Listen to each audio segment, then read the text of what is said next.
All right, welcome back to the Representation Station. It's Jeff Mayhugh from No Cap Fund. On tonight's show, we have Ben Connolly, conservative writer of the Substack Carrying the Fire. Now, on tonight's show, we have a little technical difficulties. Walter had a storm and lost internet service, so it's just Roger, Ben, and I for most of the show.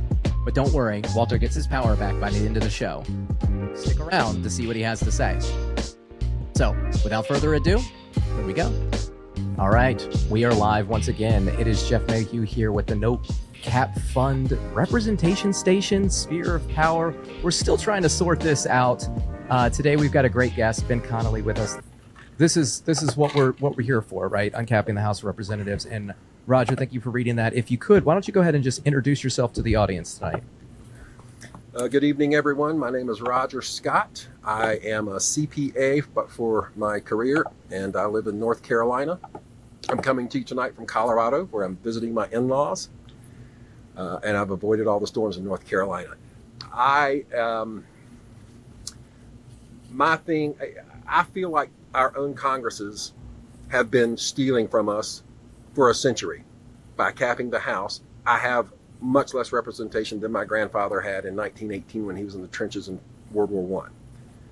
And I find that unacceptable, and that's why I'm here. Every American is equally harmed by the fecklessness of our Congress. Or maybe it's not fecklessness. Maybe they really want oligarchy, and that's what they're trying to build. But I'm against it. I am adamant that we have to increase the House, and it should not be a number. It should be an algorithm tied to population when we finally get it done. That's my pitch. Thank you, Roger. We are missing our president, Walter. I think he's having some technical difficulties. He'll be here in a few minutes, I hope. I'm Jeff Mayhugh. I'm the vice president. I'm a dad who has always really loved history, who got reading a lot and kind of found this problem, this ratio problem, this representation problem that we have. And I've been steadfast focused on bringing other people's attention to it so we can repair it and kind of move forward with solving a lot of the problems that get overlooked when you have a small republic that can be captured by interest as we do right now. And as we have today, we have Ben Connolly on the show. Ben is a writer, a personal trainer, and a long distance runner. In this populist movement that we live in, with many clamoring for nationalism, progressivism, post-liberalism, Ben writes a Substack, Carrying the Fire, that is dedicated to defending the principles of American conservatism. So Ben, thank you for coming on the show today.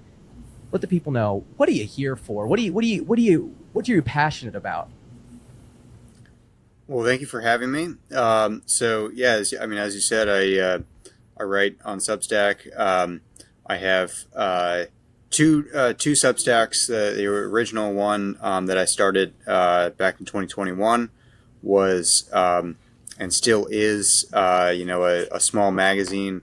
I write fiction and nonfiction, and then I used to write for, I think, Jeff, you might be familiar with the Freeman newsletter.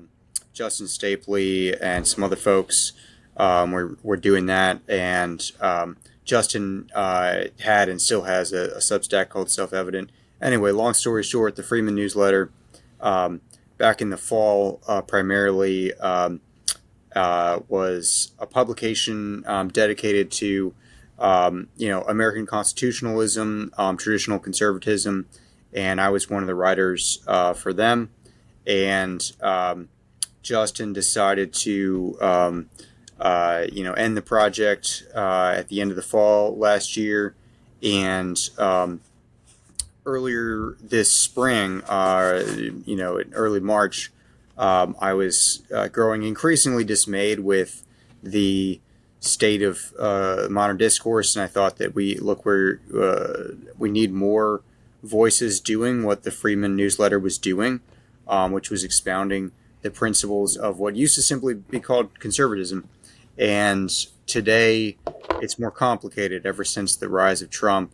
And part of what I do on that Substack is go into what are those complications, what was the American right in the era of Reagan, and what has it become today, and what are the principles that I think are worth conserving from previous eras that I think are lacking in today's right. That's some of what I write about.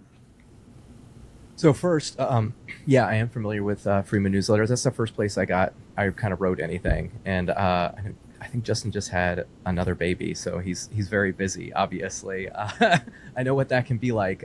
So it's great that you've kind of continued that on. It ties into our guest last week, which was Andy, who's also wrote for the Freeman newsletters, right? And he does it for the same reason, right? He said like there's one conservative podcaster or like commentator per 11 progressive ones, right? And so like the message or the principles of conservatism, may not be reaching as many people as they could because there aren't as many people communicating those principles. And so I think it's great when average people, regular people like us, I would say, like we're regular people, right? I mean, I don't know, maybe you consider yourself above regular, I don't know. But I think we're all kind of just regular people. Second. Go ahead. Wait a second. You've run for Congress and Walter has run for president. So normal people don't do that. All right. Well, we're abnormal in a different way. All right. Correct. And small abnormal. Small a abnormal. But I guess it is what the American founding is about. It's what self-government is about seeing a problem and taking initiative and solving it. So I think that's great. And now one thing I'll start out with talking about is you talk about the kind of the break in the Republican Party now, the faction between, I guess, like the new right and the old right. What I'll say is it's always kind of been like that, though, to a degree. There's always been factions in the right, and I think that they get captured by radicals sometime. And I think maybe that's what we see right now, where they take control of the power, but they don't necessarily represent the principles. Yeah, and that the extremists have gotten more power because the House is capped. In my opinion, if we had a larger House, the extremists would be more marginalized. That's following your thought. Right. But I think, and Ben, let me know what you think about this, is the primary system and the way that it is, the way the elections are, it encourages this. And so where maybe you had the split in the Republican Party back in the 60s between like what I would say like the new right now is very similar to like the Nixon party. And then you've got the Goldwater, which ultimately became the Reaganite brand, right? And so the new post-liberalism is kind of bringing back the Nixonian way in a lot of ways, which is as long as the government does what we want it to do, regardless of principles, it's good. And as opposed to a principled vision of government like Barry Goldwater had. What would you say to that? Yeah, I think there's a lot to that. I mean, I think that there are some big differences between today's New Right and Nixon, but there are certainly echoes there, and there's a resemblance. In many ways, the Nixon administration was one of the most left-wing administrations we've had, at least in terms of some of the policies of the administration. EPA. Yeah, the EPA would be one prominent example, and in that the new right, in many ways, on a lot of issues, especially on economics and foreign policy, they agree with much of the Democratic Party or even many progressives, or in some cases hard left socialists, and it's mostly on social and cultural questions where they're very anti-woke, very anti, elite progressive, and so there are some resemblances there. As to what you said about radicals and the size of the House, certainly both the modern primary system incentivizes that sort of radicalism, especially with districts that are heavily Republican or heavily Democrat, and then the small number of people who vote in the primary tend to be, in some cases, extreme, in some cases, very activist minded. But then the other factor is the fact that I think the size of the House plays a role here. I don't think it's the only factor in. Right now we have very close close divide between majority and minority, right? For years now, it's been maybe 5 seats, maybe 1 seat, maybe 10, very close. And in that environment, and then over in the Senate, it's usually 1 seat, maybe 2 seats. In that environment, each single legislator is more empowered, and especially those who are the loudest voices and the ones who are more willing to act as though they don't care about the consequences of anything except their own personal agenda. If they look like they're going to be the ones to sort of it's a game of chicken, and they're okay with dying, they're just going to keep going forward, then the responsible members are always going to pull up and say we can't actually have a collision here, so the radicals can kind of take their respective parties hostage. So I think of it like, as you're talking about this with the close divide, think of it like a college basketball game. You're in UVA, right? So like so UVA, they play like a slow it down, control the ball. They might score 45 points and win. Okay, that's insane, right? And they don't care, right? As long as they win. And ultimately, that's what the Republican and Democratic parties are doing with gerrymandering the districts, right? So the House is capped, so power is controlled, right? You have a limited number of time. And so it's all about keeping your possessions and having more possessions than the other guy. And it doesn't matter, as long as you score more points than the other guy, it doesn't matter how ugly you win, and it doesn't matter how principled you are. And so we get some unwatchable basketball that cannot solve problems, or unwatchable government, right? And the reverse is actually true. This government is it's television made, right? Because it's all drama. It's always coming down to the last shot. And you never know really who's going to win, because there is no real consensus, because you can't actually hear the people. Because, like I said, the House is kept, so you're not actually getting a true representative of what people think. You're just who's playing the game better, or who's bending the rules more than the other side is bending the rules. And here's a data I think point. there's a lot to that. And then the other part of it is that the incentives aren't there to actually, as you said, solve problems. And so when it comes down to that the last minute legislation that we get is usually sort of a slapdash half version, doesn't actually fully address the problem, but it sort of puts some points on the board for, and mostly they're show points. They're not really points that are gonna achieve anything in the real world. In some cases, that there are some real accomplishments, but generally, a lot of the legislation that gets passed doesn't actually address the problems it's being designed to address, and doesn't even, presumably the parties, if they have any sort of principles, they should want to attempt to get to certain outcomes. But in many cases, the legislation that gets passed, it's as if, to really push the analogy too far, it's as if you sort of took aim at the basket and threw the ball in the general direction, but didn't really care whether or not it actually went in. Yeah, and following on that point, something that we've discussed within the group before is the lack of productivity in the committees in the House. The committees don't function anymore. They don't produce useful legislation. They have show hearings. They get the cameras in there and they make their base happy by making outrageous stunts and comments and that sort of thing. The committees aren't working, and that's part of the reason that the executive has to do everything with executive order. What do you think of that? Yeah, I agree. I certainly agree with that, and especially the point about the cameras. One potential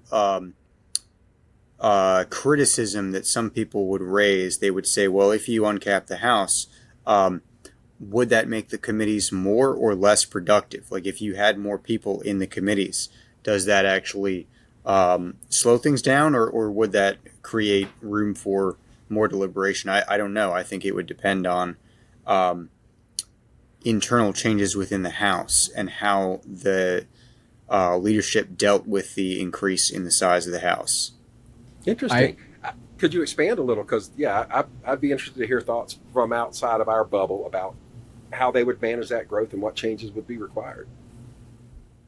So in a committee where there are more people there at one time and it's harder to get attention, I could see there being incentives to be more provocative in order to get attention. You have to go to greater lengths to get attention. I could also see it being the case that in a if the committee had more people on it, they would almost be forced to restructure it in a way that's more responsible and say, look, with this many people, we can't have this turn into a cat fight between AOC and Marsha Blackburn or whoever.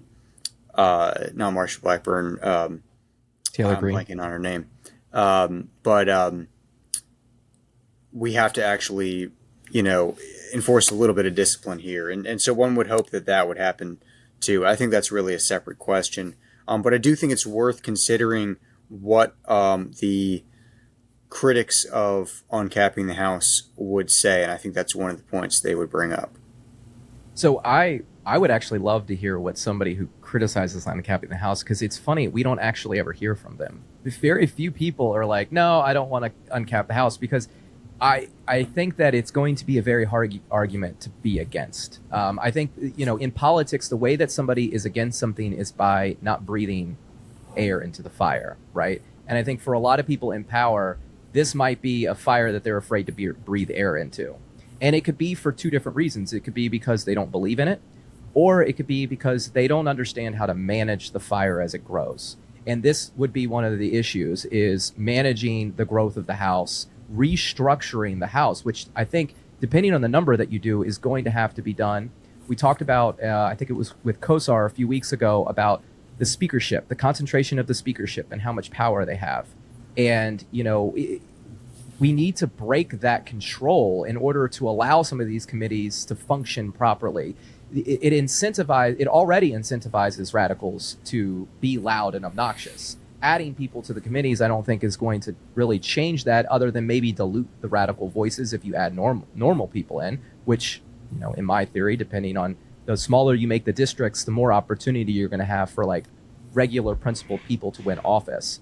So I do think that I would love to hear those criticisms. I would love to be able to, understand and try to like grow this idea. And I think these are very important questions that need to be asked and addressed as we, expand on this, expanding the House. Yeah, I think the main thing that people would raise would be how do you deal with the larger size?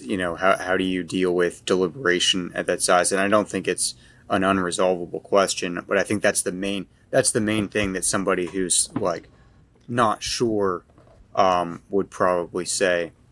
Yeah, most we hear is, but the building's not big enough. We have to build a new building. That's the most frequent response I get. Are you kidding me? That's your objection? And Diane Allen wrote about this, how to make the people fit into an uncapped House, and she wrote it in the Washington Post. So there's an argument against that already out there. Yeah, one thing I was going to say though is that I think that not all of the problems that we're talking about here, I think, will simply be solved by uncapping the House, in the sense that, it's currently 435, let's say it's, 1,035, you still could have very evenly divided, where majorities are 1-seat majority, 5-seat majority, and you're still going to have some of the same issues as happens today.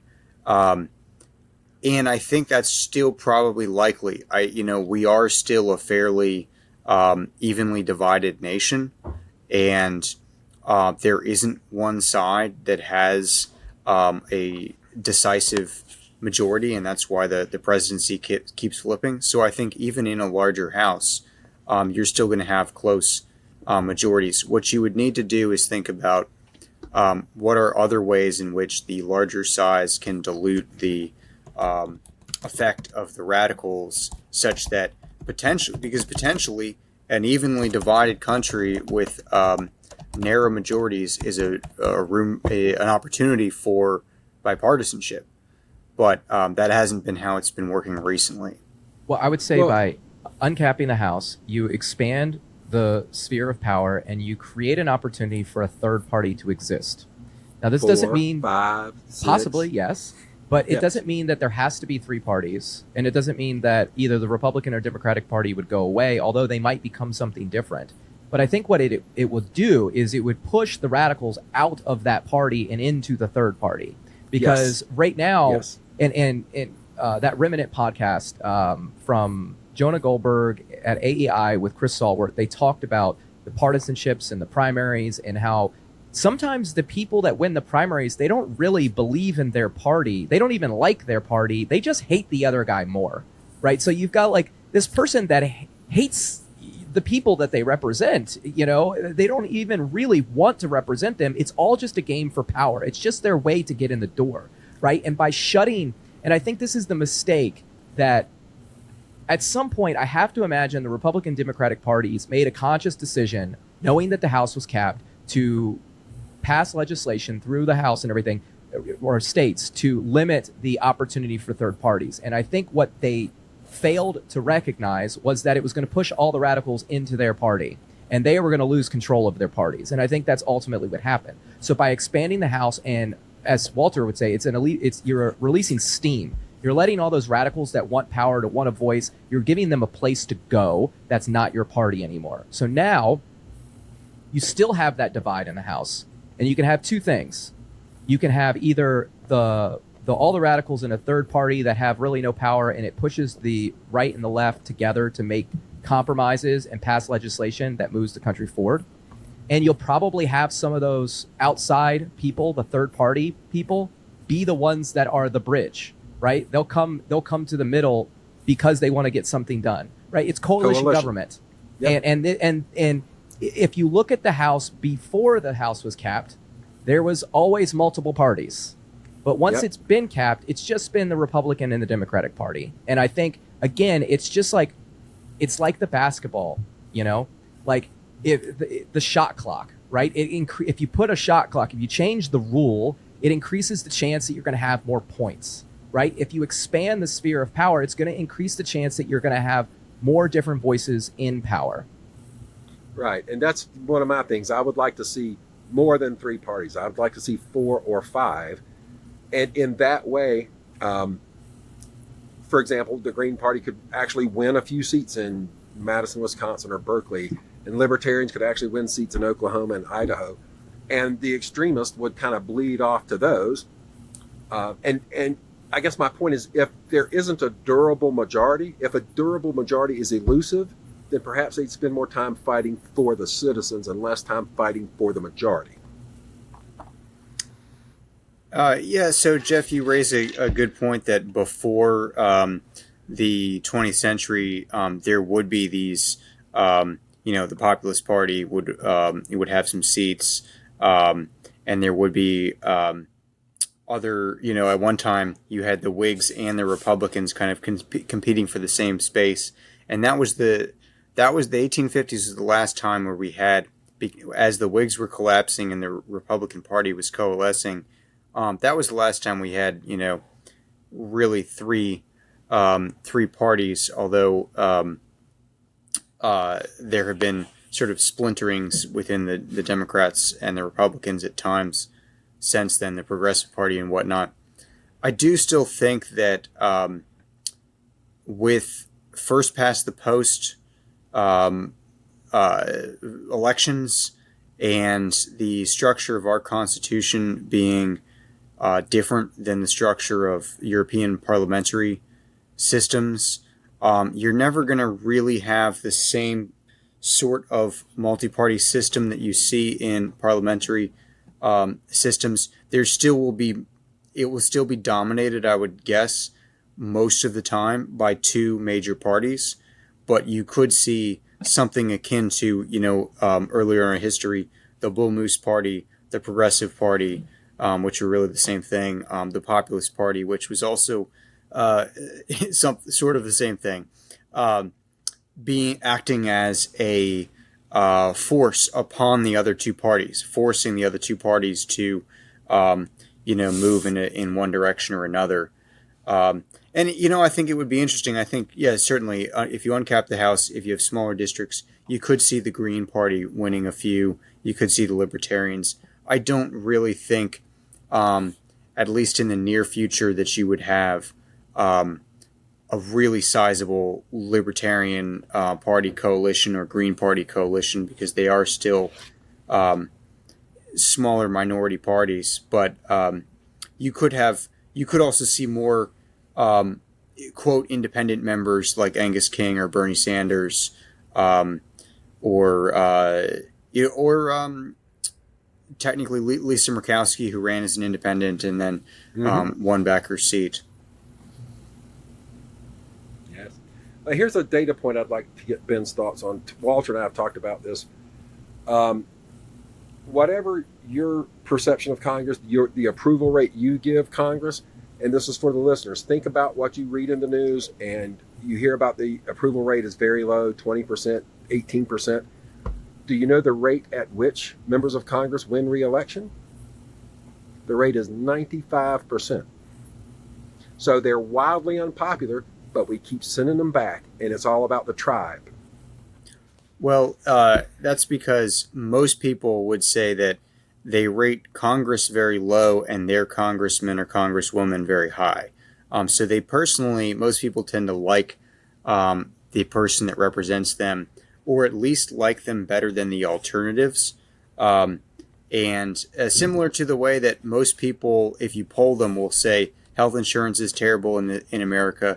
And then when you poll them and ask, do you like your current health care plan and would you like to keep it? They say yes. And so often people are looking, when they say they don't like Congress, they're looking at other representatives.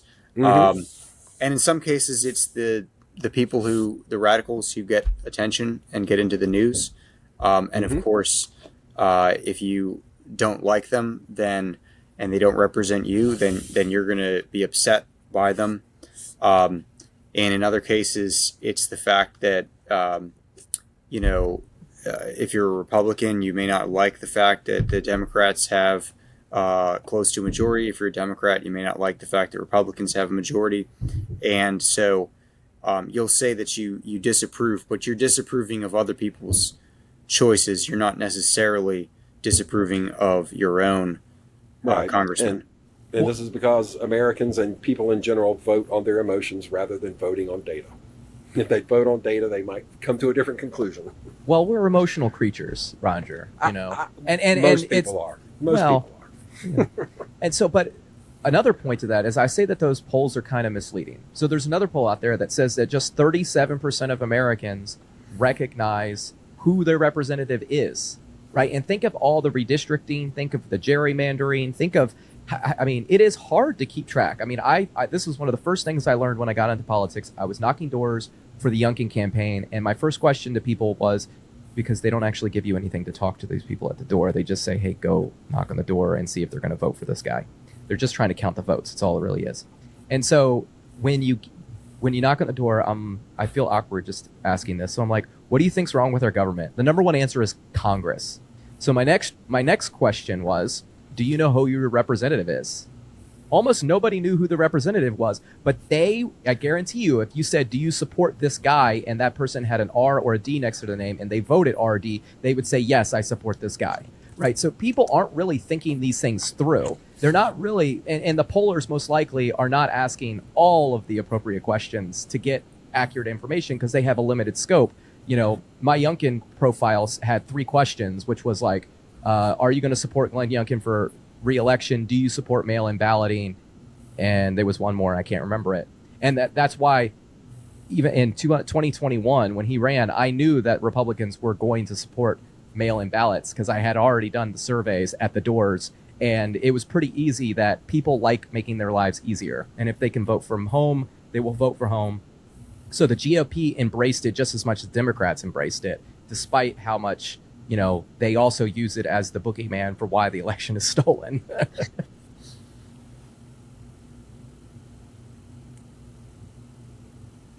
All right.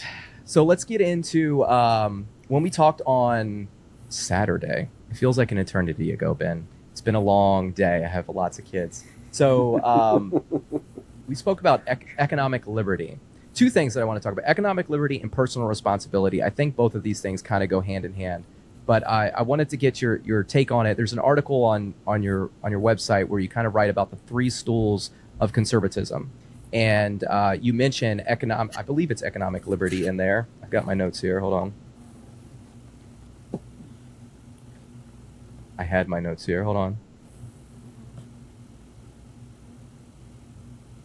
Virtue and capitalism. Traditionalism and economic libertarianism. So what would you say, as far as a conservative and economic liberty, where do you stand? Yeah, so the three-legged stool, it refers to within the Reagan coalition or within the fusionist ideology. You have three pillars or separate spheres, three legs to the stool. That's foreign policy, strong national defense, hawkishness. National security hawkishness. That's one pillar. Traditionalism, quote, family values. That's another pillar. And then economic liberty, or which is usually combined with small government or limited government. Small and limited are not necessarily the same things. And both are important. I think they go hand in hand. Limited government being our Constitution established limits on the power of government.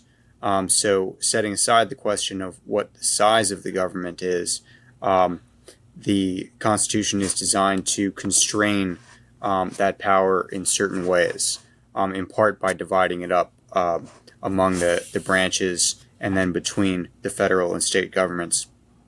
And then small government being related, a government with a smaller footprint, more minimal scope that doesn't interfere as much in people's lives. And what does that result in? Among other things, it results in greater economic liberty. Economic liberty, being for the most part a synonym for freer market, or also called free enterprise, less regulated capitalism versus more highly regulated capitalism, and the idea of why, what that means to me, why that's an important principle. I suppose I would start with, I think it is good for human beings that they be free to order their own lives and to control their own labor and their own property, and that an important part of human flourishing is, in fact, that they have pretty wide latitude to do that, so long as they don't infringe on the rights of other people. I think the question for many people is, well, where do we draw the line? And that's an important question. But there are other people who would say no. Economic liberty is not a good thing, that freedom is in fact harmful to human beings. I think they're wrong about that. But it's one thing to have people who disagree over the question of where do we draw the line in terms of people being free to dispose of their property and their labor as they see fit, without infringing on the rights of others, and then other people who simply reject that entirely. It's more difficult to have a constructive debate with them. Yeah, so in that same podcast we mentioned earlier, Goldberg talks about kind of the American founding and how prior to that, poverty was the norm. The average person was in poverty before the American founding, and that this was a landmark moment in human history that didn't just help us as Americans, but it helped the world, right? And this idea of economic liberty, this self-government, this ownership of property, it kind of, if the American founding helped the idea or continued the idea of balance, right, within government and the individual, between big and between small. And so I think it's important when it comes to economic liberty is understanding, the wealth of nations, right? The raw capitalism, the self-interest to grow and grow and grow and become bigger and bigger and wealthier and wealthier and wealthier. Or just the understanding of how people interact in the market versus the theory of moral sentiments, which is the virtue, right? The virtue of, well, you don't necessarily need to do that. Where is the value, right? When I'm shopping for something, I'm not shopping for the lowest price. I'm shopping for value. Okay. And because the lowest price might make the company the best profit, but it doesn't necessarily serve the customer the best. You might have to pay a higher rate to get the best service. And that's ultimately what I want as a consumer. Yes, that makes a lot of sense. And so you'd mentioned individual responsibility, and already, you're mentioning in your consumption choices, you're thinking about more things than just what's the lowest price. And so one of the other side to that freedom is that it gives people the opportunity to exercise that kind of discretion. And I think that that's an important part of a good society, is allowing people to exercise responsibility. And conversely, it does place an expectation upon people, and that they be able to make wise decisions for themselves and for others. And I think that does get back into a little bit of what we're talking about with capping or uncapping the House, in the sense that if you have a smaller district, people can know their representative better. They feel as if they have more of a stake in their government, and they will change their behavior accordingly, and they'll take more of an interest in who their representative is. Also, the individual responsibility on the part of the member. So, within a republic, every person, every citizen has a role or a responsibility. And so individual responsibility includes, thinking about what is your role as a citizen in this country. And I think with the smaller districts, people being closer to their members, they'll spend more time thinking about, well, I'm a citizen of this country, and that has to mean something. But it also means that they can spend more time keeping an eye on what their members are getting up to, because certainly one of the problems today with Congress is the lack of individual responsibility on the part of members in their roles in Congress. And it's not all members. There are plenty of hardworking congressmen, congresswomen, many of whose names none of us know, because they don't get attention, because they're doing their job. And many of them are as frustrated as we are by the people who get all the attention. Right. Mark Green just resigned, and I think that's part of it. The fact that that the people who don't act responsibly get attention is a big part of the problem. It's that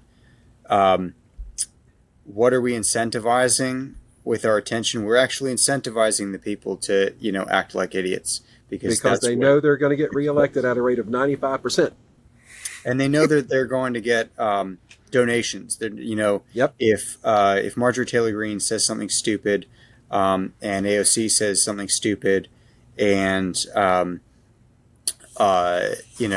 Gosar gets himself in trouble, or goes on Fox News, they will get thousands and thousands of $5, $10 donations from people who may not have a lot of money. It's not necessarily, we're not talking about big donors, but someone who says, "Oh, hey, my congressman said something," my congresswoman owned the libs. I hear I'm going to donate $5 to her, and Yep.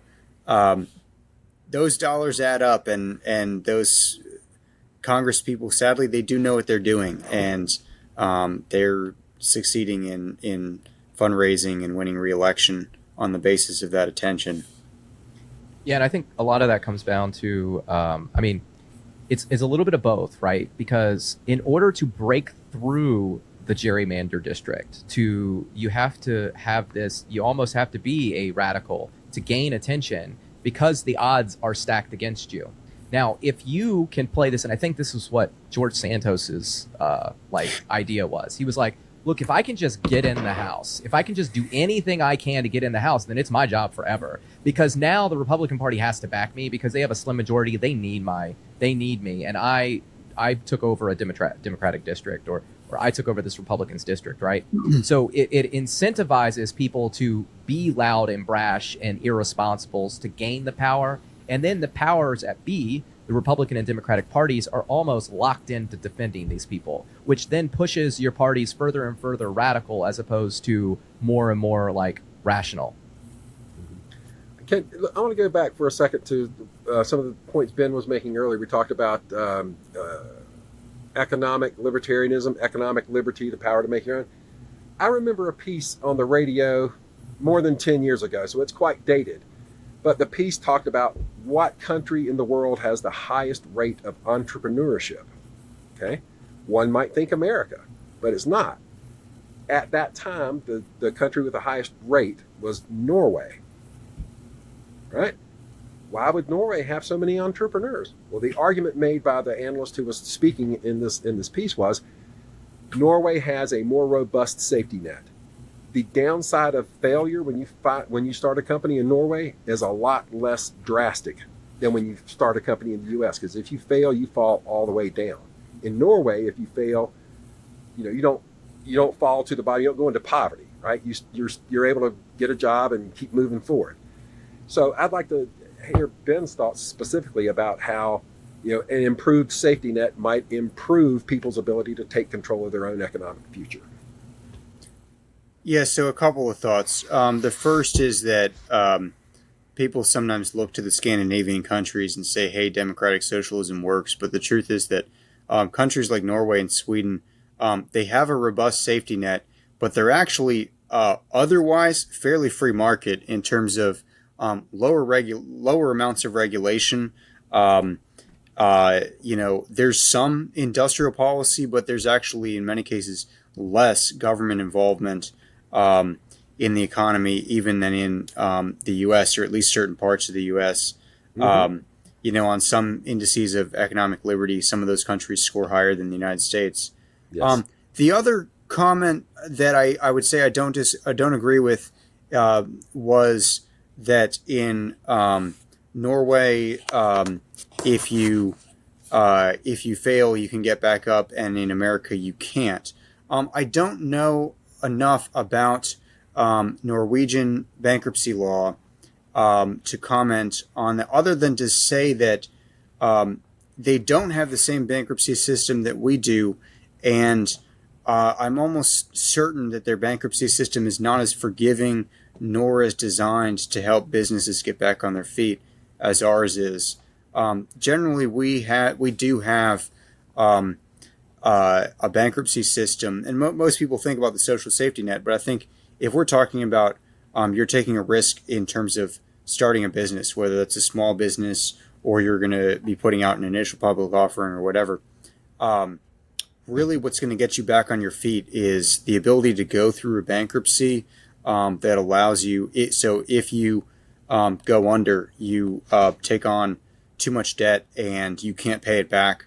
Our system allows for the kinds of restructuring and forgiveness and payment plans that really nobody else in the world does. So generally, I think that's much more important than having better government provided healthcare as far as uh, entrepreneurship and risk. I would also say that, I don't know how that's changed in the last 10 years. Yeah, it's dated information for sure. There are other factors that play into that. Norway is a much smaller society, a much more cohesive society. 5 million or so population, considering to 330 million. So a lot and easier. more homogenous. Yeah, And they're much more homogenous. And because of that, it's a higher trust society. And so in many cases, yes, there's the social safety net, but there's also people have friends and family to fall back on too. And many people have that here, but not everybody does. I would be interested to see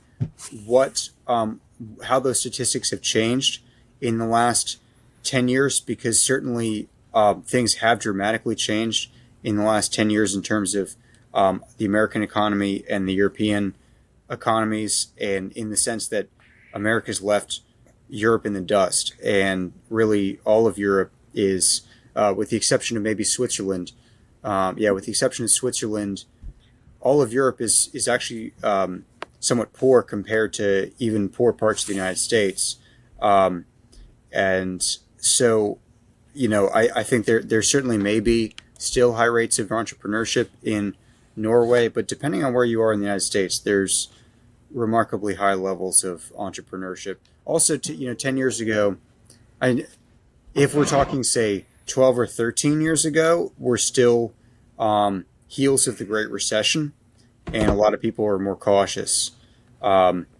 Certainly, economics times have not been fantastic the last 3 years, but it is a different economy today in the United States, and I'm sure today in Norway too. I mean, interest rates are different. There are going to be a lot of other factors that play into that. Yeah, I remember, and like I said, it was over a decade ago, but I remember hearing, because it shocked me, that any country would have a higher rate of entrepreneurship than the U.S., and that it would be a country with, democratic socialist, high tax rates, that sort of thing.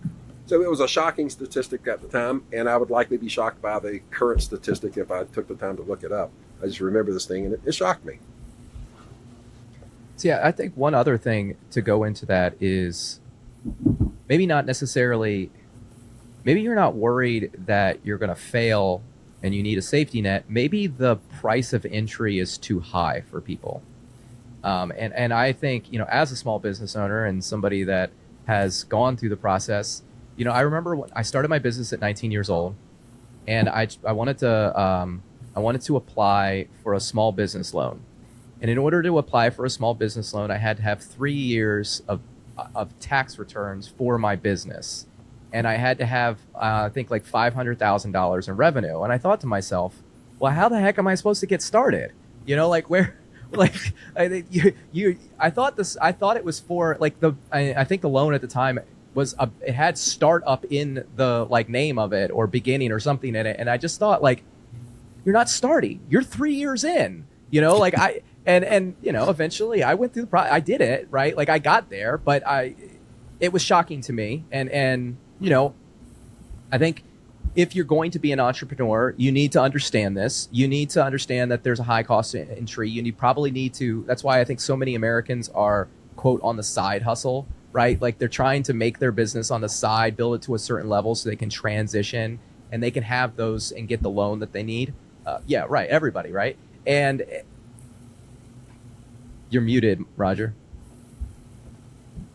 That's what I did. I didn't get an SBA loan, but it was a side hustle for 4 or 5 years, and then I was able to move it into a full-time thing. Right. And so I think, it may not be, I think what crushes entrepreneurs in America is not necessarily a lack of a social net or bankruptcy law. I think it's unattainable for some people. It's too far down the road, depending on what class you're in or where you come from, or what responsibilities that you have to carry. And look, I think those are problems that we have to deal with on a smaller level, like Norway, right? So like we're talking about with uncapping the House, we're talking about pushing power down. I think these are things that really the state republics need to be working on necessarily, not necessarily a federal problem, although it is a federal problem at the time. Right. I would say absolutely. Barriers to entry are the bigger problem when it comes to economic liberty. That just like Norway, there are other countries. Taiwan is often listed in terms of one of the countries that has the highest economic liberty in the world right now. And they have socialized healthcare, but in the rest of their economy, they have so little regulation and so few barriers to entry that they end up having a remarkably capitalist economy, more free market even than ours, even though we are sometimes held up as supposedly an example of free market economics. Yeah, and so if for those of you who are watching, you see that our president has made it through the storm. He had some technical difficulties. He lost the power, and he has joined us. Walter Clapp, welcome to the show. How are you doing today? So great. Thank you for having me. Yes, apparently there was a fire, so literally we were on this call at 3 minutes before it was supposed to start. My power went out.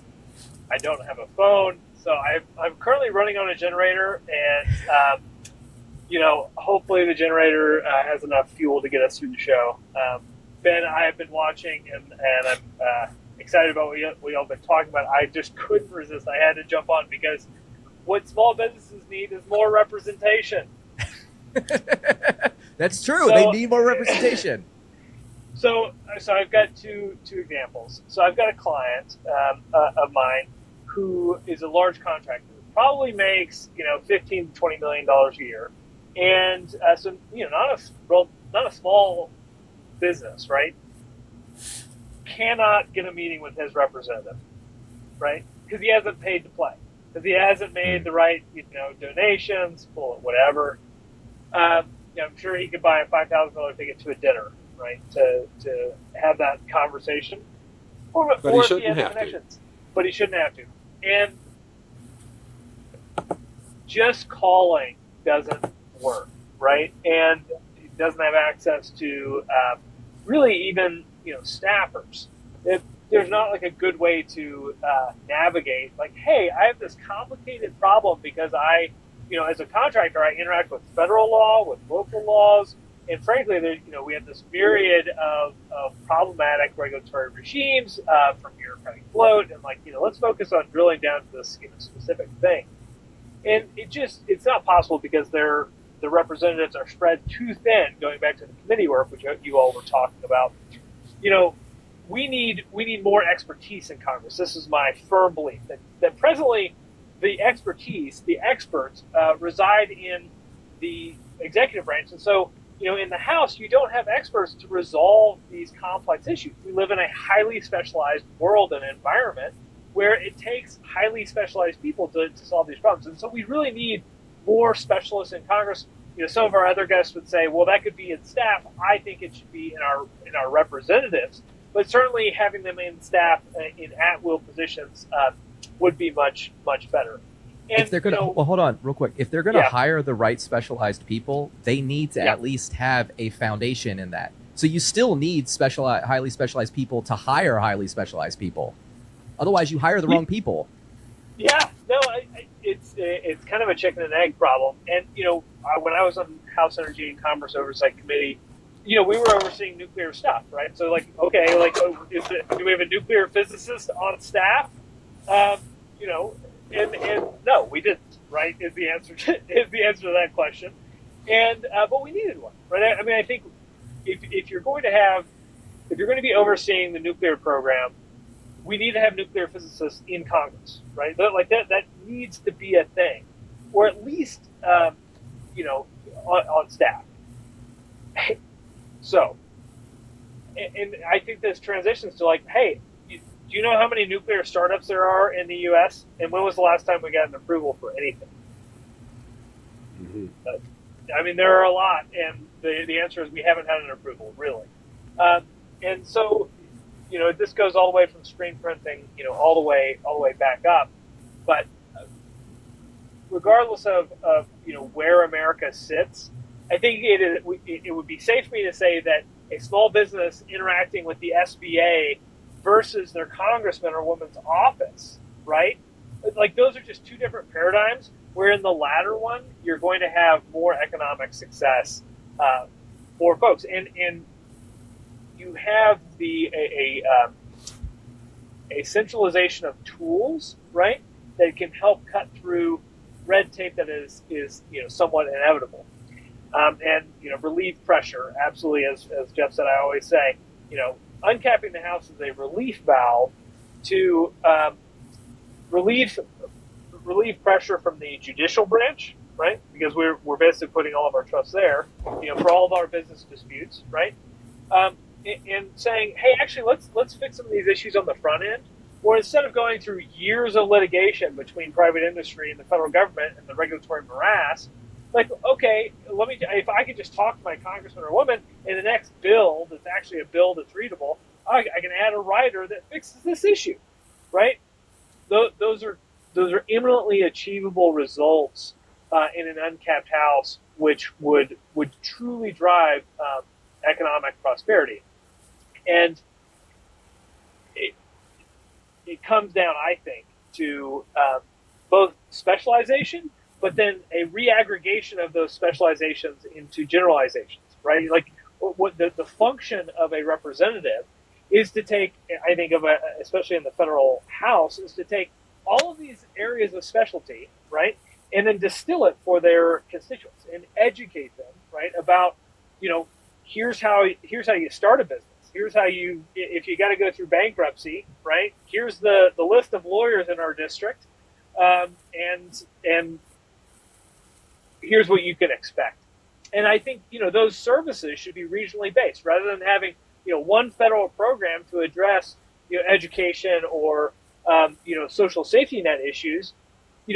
Having them regionally based, state based, locally based, having them dictated by the needs of that specific area, I think just make a lot more sense. And I think that leads to the question of, and one of my concerns is, with a bigger House, you get more pork. And I think this is actually probably a decent criticism of the issues of increasing the House. When I talk to a lot of people, they're like, well, we're just going to spend more money paying all these people, and they're just going to be sending money back to their districts. And I think the potential for that is true, because the voters, but the districts will be smaller. Want the but the voters will have an incentive to ask for the pork. However, I think the check on that is, when you get an uncapped House, we have the opportunity for all these rules changes, and this is where wisdom would come in to say, when we do these rules changes, we need to be looking at more single issue bills that are readable by the people, by the representatives, by the staffers. Mega bills, I think, have got to go. That's my personal perspective as a lawyer, because you try to go look at enabling legislation when you read a law.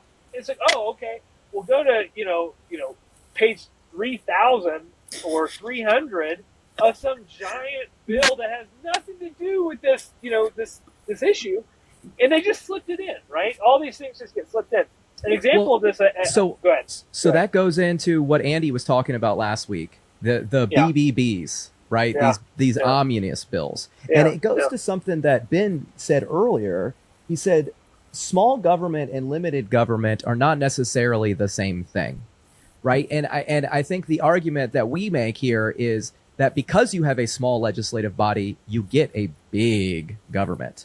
If you had a bigger legislative body, you would have a more limited government. And I think, and Ben, you can speak to this, I think we want a more limited government, right? Or at least that's what a conservative would want. That's what you're trying to write towards, right? And before that, a point of order. Walter wasn't here when we introduced ourselves. Should we give him a minute to introduce himself to the viewers, and then Ben, follow your question? Hi, everyone. I am Walter Clapp. I'm an attorney licensed in the states of Wyoming, Montana, and New York. I was trained in D.C. I spent some time on the Hill there, and I now spend most of my time defining representation for my clients, for each and every one of you. And if you haven't, go check out the website at www.nocapfund.org and big announcement today. While I was having technical difficulties, I was able to register the Representation Foundation, our 501c3 that is coming.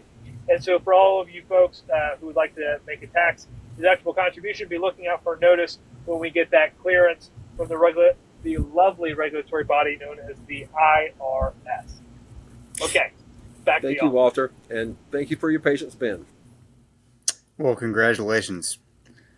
Jeff, I think it would depend. So I mentioned that part of what I write about, not to open a whole new can of worms, but part of what I write about is the difference between the new right and the what, for want of a better term, some people are calling old right.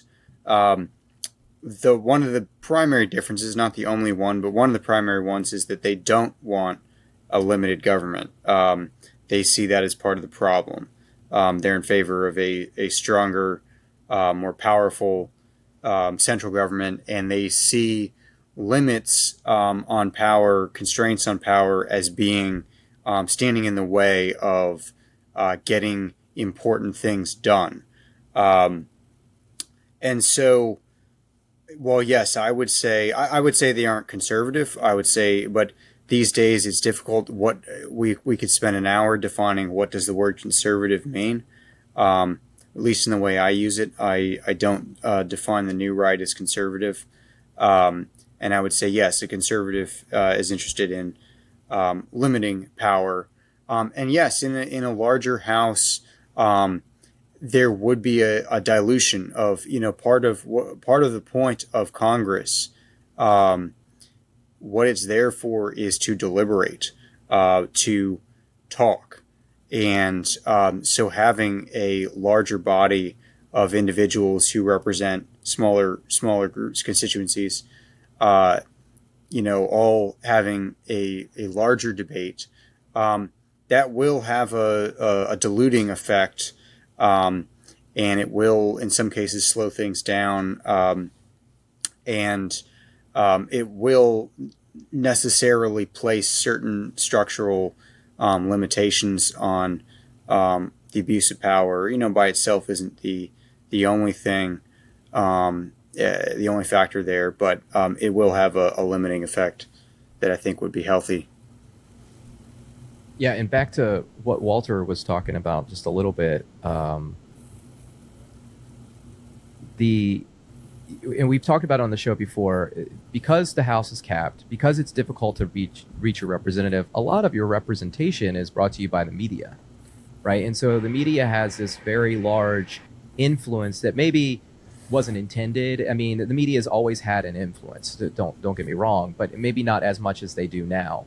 And I think, part of that story that Walter was talking about with this client he's got a big business, larger than mine, and he can't get representation. And imagine what it is for the smaller guys to try to get representation. And there's all of these different groups that pop up to try to fill this need. I think they're made in good faith, like the NFIB, for small businesses to be a part of. They're a group that, you pay a membership fee, and they're supposed to have contact with your representative for you, right? So now you have to literally pay somebody to get represented. You have to pay a third party to get represented if you want to be represented. If your company's not big enough, if you don't have enough power, if you don't know the right people. And I think that same with unions. Yeah, same. All right, those, and the AICPA has. And in some places, it's you're forced to join, a union like that. I mean, I know that the local school district where I am made all the teachers join a union if they wanted to keep their job. And so, like, it's not the way the system was designed. And a lot of it is because the power is controlled. So all these new outside power spheres pop up.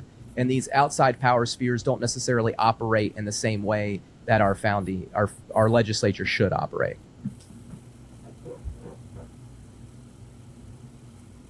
That was great. Yeah. And, I think that the media piece is so important.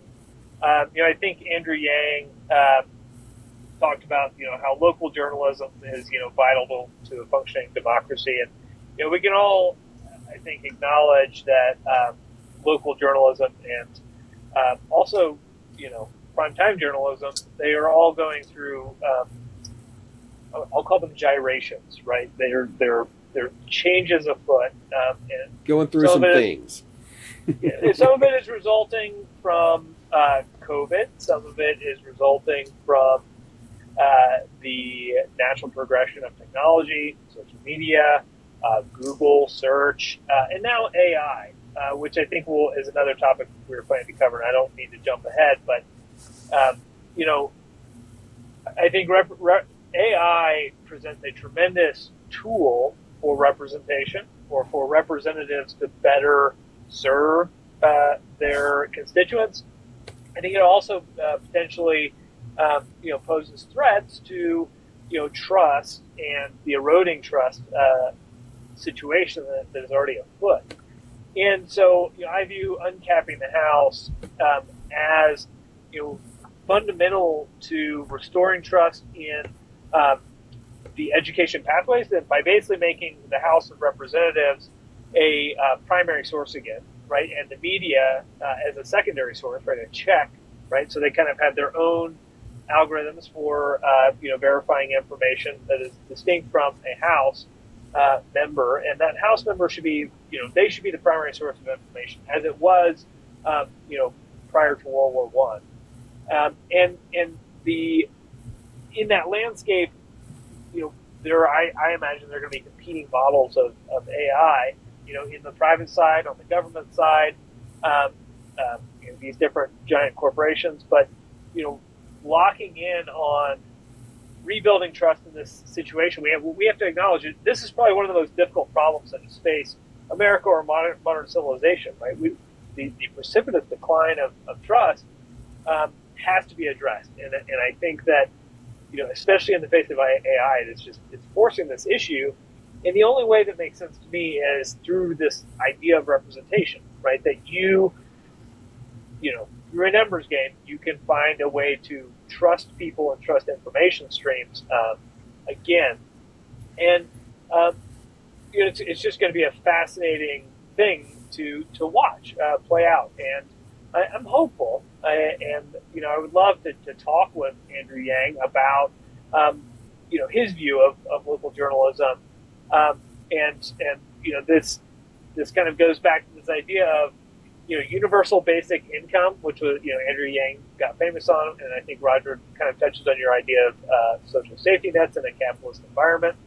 But what about universal basic representation, right? Like that was the question of our revolution, right? The question of our revolution was like no taxation without representation, right? The idea fundamentally was you can't take my money and then allocate it, capital that I've produced. You can't take it and then allocate it unless I have a say in how you're going to spend it. And if you're going to send my daughters and sons off to war, I also get a say in that.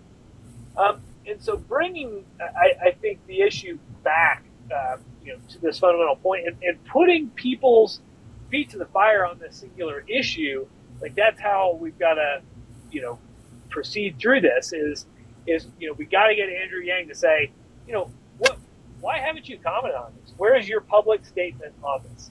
And we march, left figures, folks on the left, folks on the right, because I think one of the things we're getting at here in this conversation, in that I'll call it a friendly debate between Ben and Roger, is that this is not a left-right issue, right? The issue of representation it's just foundational, in part because of issues like AI. All right, I've dribbled on long enough, so Jeff, take it back to the center. So I think this brings us to something that I wanted to talk to Ben about, which was personal responsibility, right? And so if we're going to get back to this point, it is going to be an effort of each individual citizen understanding their rights and taking responsibility for themselves and participating in their government. And back to the beginning conversation, last week's episode with Andy, this week with you, regular people seeing that there's something that they can do and doing it. What would you have to say for that? Yeah, so there's a lot there. So absolutely, regular people seeing something and doing something about it. that was one of the notable features of America that Alexis de Tocqueville commented on in his famous Democracy in America, was that here in the United States, when there was a problem, people didn't just look to the central government to solve it. They got together in their communities and tried to fix it. And you could argue, and I think this is a important factor. You could argue that, well, that's because America was a big place and not all that well populated, and the federal government was far away, and transportation technology was there. You know, if you didn't fix the problem yourself, It didn't get fixed. it didn't get fixed. And so, but you know, part of I also would say, yes, I mean that's kind of the point, that if you have a smaller government, people will naturally develop more personal responsibility because they will have to. And then one of the reasons why people become less responsible is because they are no longer forced to be responsible, because they're taken care of. And Tocqueville also talks about later in Democracy in America, one of the possible future outcomes for America, he says, is a bureaucratic despotism, an administrative despotism, where you would still have democratic elections, but you would get a larger and larger bureaucracy, and it would constrain citizens' behavior, but it would also take care of them. And that over time, but this would have an enervating effect on the population, sort of a weakening effect, where people would no longer take responsibility for themselves. And in many ways, they would cease to be free. They would still vote in elections, you know, every couple of years, but they would still cease to be the primary agents in their own lives. And I don't think we're there yet, but I think there are echoes of that in our society today. And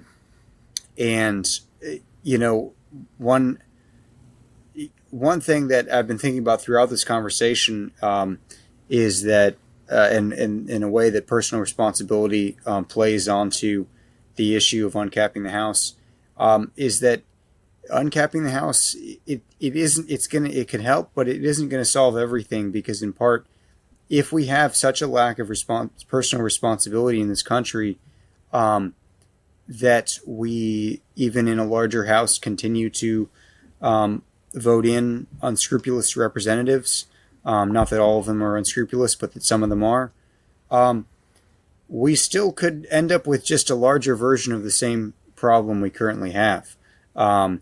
You know, in some sense, I think what you're saying about how the House doesn't fully represent us, I think there's something to that. But in another sense, I think it is fair to say that Congress, unfortunately, does represent us in all of our flaws and foibles. I think perhaps where American people can be both better and worse, but you know, and in my travels around the country and meeting with lots of different people, I think there is a lot of good in America. But I do think that Congress does a pretty good job right now of reflecting our flaws as a people. And so it will require more personal responsibility on our parts to say, well, we're citizens in this country.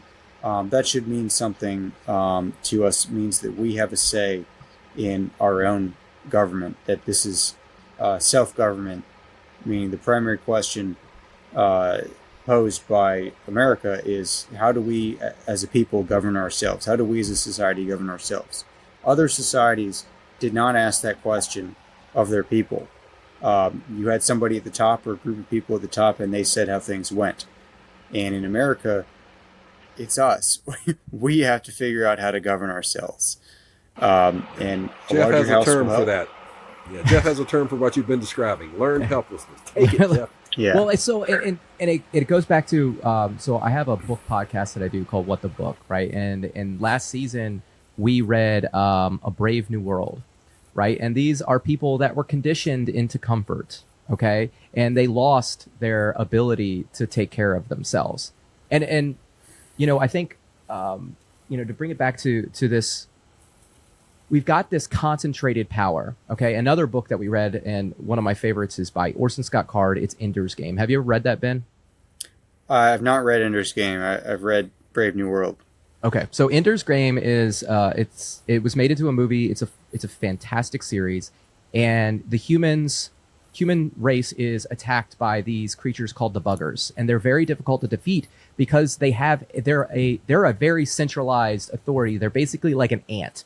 All of their appendages, they're able to link up together, and as a fighting force, they move as one. There's basically one brain controlling everything. And Ender, through his study, is able to determine what their strength is and recognize that if he can cut that brain off from the rest of the appendages, everybody else is kind of, they don't know what to do, right? So the advantage that the humans have is that they are decentralized, that they solve their own problems, that they can think for themselves. And Ender goes through this process of training the people to make sure that they're prepared for this battle. So when the split-second decisions have to be made, they don't have to be relayed back, but they can be made on the fly by the people on the ground. And that ultimately is what makes America great, right? Is this shared power, okay? That by pushing the power down to the more people, by lifting up their interest and lifting up what makes them great, we make all of us great. Yeah, one of the reasons we won World War II and the Cold War is because we're a decentralized country, and people imagine that a centralized power like the Axis powers or the Soviet Union are strong, but in reality, they end up being fairly weak and somewhat brittle and unwieldy. Yeah, and so I think on this topic, I got to say, I do not think Congress, I don't think the House of Representatives remotely represents the American people that I know and have come across over the last number of years. I think you're right and you're wrong. Okay, I think what Ben is saying, though, is it reflects the American people. And what you're saying is the American people are better than what's in the House. And I agree with both of those things. And I think why is because a lot of people have quit. Okay, they have disassociated themselves to the process because there is no space for them. And I think it's important. Right, and the learned helplessness, they don't believe that they can make a difference, because when I started knocking doors and I started telling people, asking people what's wrong with Congress, the next thing out of their mouth was, it can't be fixed. There's no hope. They don't try. And the congressman knows that people are checked out, so that's why they won't take meetings. That's why they're not, working hard to get the finger on the pulse of their constituency, right? They know they're going to get reelected. They know people are checked out. And that's why they're selling outrage, right? Because people are checked out. And so how do you get people to vote? You make them outraged. And I mean, the social media algorithms are also pushing this to the further extremes. In addition to I believe because we have a capped house, most district seats are safe. And so all of those seats are getting won or lost in the primary. And so, they're pushing to more extreme positions. And you just have this incredible polarization, right? That is just magnifying the outrage machine, because most people aren't voting, right? And so these districts are won by margins of a few votes, 100 votes, 1,000 votes, and so it's just outrage. Going back, I mean, I know y'all talked about that earlier, but it outrages me. But we have designed the wrong incentives. The people in Congress are working towards the incentives they have. We have to change the incentives. Yeah, exactly. Well, I would just say, I think that our Congress, it does in some ways, it reflects the system that our grandparents and parents allowed to come into being, I guess is what I would say. And our sense of learned helplessness is also a reflection of the world, that has brought us to this moment. And I guess what I believe is that if the people were given the opportunity to be self-determined once again, to have a say, and felt like they did and could, I mean, we would have the biggest economic boom of all time. And we wouldn't even need a war for it, right? We just need a peaceful economic change in the zeitgeist, right? I mean, it's a mental thing, right? But let's you talk hit about on something suicide, about war, right? though.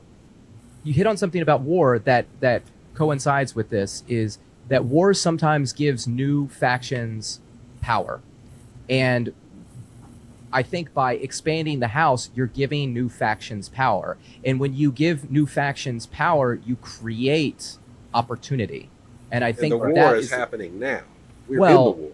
well, Well, I yeah, was it's my not daughter a, asked not me a, the yeah. War with Go ahead. ourselves, politically. yes. All right. It's been a great show. Ben, I really appreciate you coming on tonight. Before you go, I'd like you, if you could share your Substack with people, let people know where they can follow you. I know that you have you write under a pseudonym, so share that with people so they can find you on Substack. Sure. So the Substack in question is carryingthefire .substack.com. I think that's the correct URL. If you look on Substack at Carrying the Fire, you'll find it. The pseudonym is John Grady Atreides, an amalgamation of John Grady Cole from Cormac McCarthy's All the Pretty Horses and House Atreides from Frank Herbert's Dune. And I do, of course, the reason I'm writing under the pseudonym is that I have another Substack under my real name, Ben Connolly, but that's not really political, and so I wanted to launch something separate. Yeah, and so if you're a political junkie like us, you're probably looking for something that's not political. You should check it out. Ben is a fantastic writer. I'll be Thank honest, you. I don't read a lot of the non-political stuff, but I do read a lot of the political stuff, and I can tell that you're a fantastic writer in that. I'm sure it translates to the other stuff. So if you're out there and you're like, I'm tired of the politics, check it out. I'm sure it's fantastic. And if you are maybe checked out and you're looking to learn and you feel like maybe you're a conservative and you want to learn more about the conservative movement and what it means, definitely check out Carrying the Fire. I think it's a great place to learn about and to understand these principles. And I would recommend anybody on the left side, anybody left of center, could benefit from visiting that Substack and listening to a reasoned, intelligent, conservative argument. I certainly benefit. I mean, that's how Jeff and I hooked up. I was amazed I found something of value in something written by someone who was claimed to be a conservative. And this is how we built a relationship. Thank you. I appreciate that. And that I won't go into it because we're at the end of the show, but the idea of third parties, that there can be this third group that unites because there's no policy issue that unites all these things. And my pushback to that is there is a principle issue, and that principle is freedom. And it has united us before, and I think it can certainly unite us again. And I think that uncapping the House gives people opportunity for more freedom, and I think people want that. Like I said last week, people feel powerless. They're checked out because they don't feel like anything can change. And if you give them a plan, if you give them an opportunity, Americans are natural entrepreneurs. We love liberty. We will take advantage of it. So anyways, I'm going to run through our guests. We've got some great shows coming up in the future. August 4th, we have Camille McKenzie. She is the CEO and founder of New Patriot Foundation. On August 11th, we'll be interviewing our own Roger Scott. As he mentioned earlier, he is a CPA. He's also a husband, a father, and a guitar enthusiast. On August 18th, I'm super excited about this because I'm a huge history nerd and I love music. We're going to have Mr. Beat on the show. He is a YouTuber, a video producer, an educator, and a musician. He used to be a middle school teacher. He started putting out these YouTube videos. He went big, and now the world is his classroom. He's teaching everybody about the government. He's got a band called Electric Needle Room, and they've written a song about every United States president, and they are fantastic.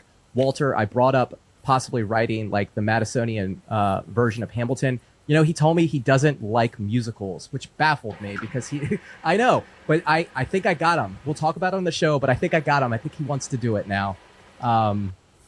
So those are upcoming guests. I just want to say thank you to everybody for tuning in. We had some big numbers last week. We had some good numbers tonight on our show. Lots of people are tuning in. We're trying to get this message out. So, again, thank you. Last words from the crew. Yes. Ben, how many days per week should I get serious exercise? I mean, I would say you could every day. Ideally maybe 5, depending on your schedule. Probably a mix of aerobic and strength training. So I wouldn't say you wouldn't want to do strength training every single day. You wouldn't want to do cardio every single day, but a mix of the two. You can go, 5 to 7 would be great. But if you can't fit that, if you can get 3 days a week, that will be, good for your health. And how do you feel about breath work and cold exposure? I think they can be very good. They can be very, healthy for you. They're not, crucial, and they're not a replacement for, say, sleep, healthy diet, exercise, but they're very good for you. I know just the tiniest bit about breath work. I wish I knew more because it will help with improving the quality of your exercise, improving your stress levels, and potentially even helping you to relax tight muscles, improve your mobility, and other things. And cold exposure too is good. Definitely has some health benefits. Walter got me taking Very cold nice. showers. Yes. Well, it's like I talk about this with a lot of people, and I just want to close out the show because we were talking about personal responsibility. Everyone out there, if you want to help, you can help us best if you are a self-directed person. You are a person who is willing to jump in that cold shower every day, to do the hard work, to show up when it sucks. So thank you all for being here, Jeff, Roger, and Ben, and weathering the storm of my technological problems. Those are my final words, Roger. Go ahead. Not much to say here. It's been a great show. I had the opportunity over this past weekend to meet Walter in person. We'd never met before. In Cheyenne, Wyoming, they have a big week-long festival of the Western way of life called Frontier Days. He's a volunteer, has a team of horses. So Lisa and I drove up there from Colorado, spent a wonderful day, saw the rodeo, had some nice hospitality, and so that's how I'll close, by thanking Walter for a nice day. And looking forward to am I really looking forward to being on an airplane on Wednesday? Not really, but I'm going to do it anyway because I need to get back to North Carolina. My wife's staying behind and going on a road trip with her parents to Yosemite and other points in California, so I get to fly home. Nice. All right. Well, for all of you out there who like what you hear, make sure you follow us on Substack at the Uncap Papers. You can follow us on X at No Cap Fund. You can go to our website, www.y435.org, and you can sign our declaration. You can make a donation, and you can sign up to volunteer. Until next week, peace, love, and representation. Representation.